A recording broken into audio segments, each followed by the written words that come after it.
Life or death? We're on the verdict watch as a jury decides the punishment for the convicted killer of a police officer.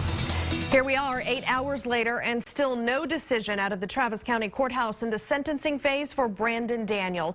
Life in prison or the death penalty, that is what is on the table for jurors. Chris Sadeghi has been following this trial, covering it since the very beginning. He is standing by live with the latest tonight. Chris?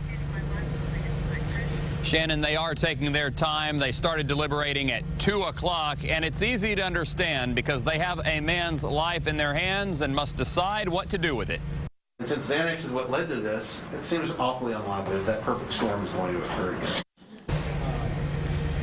Daniel's defense team says if he gets life in prison, he won't have the drugs and other problems that sent him on the road to where he is now.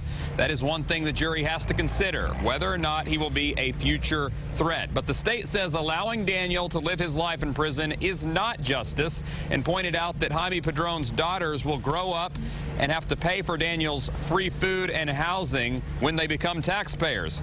Prosecutor Gary Cobb said that is not how things should be in Travis County when you kill an officer.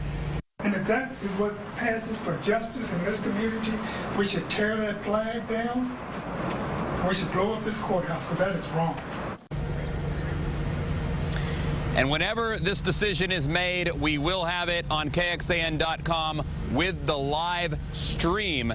The jurors, we're told it is up to them how long they want to stay tonight. But if they decide to break for the night, they will be sequestered and come back to finish this decision on Saturday.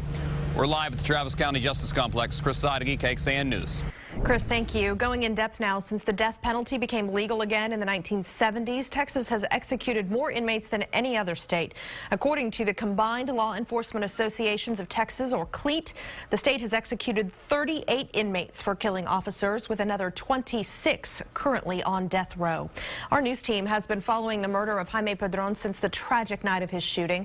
You can follow along with our coverage through the years, including Chris Sadeghi's work inside the courtroom for the last few weeks. That is at KXAN.com right now.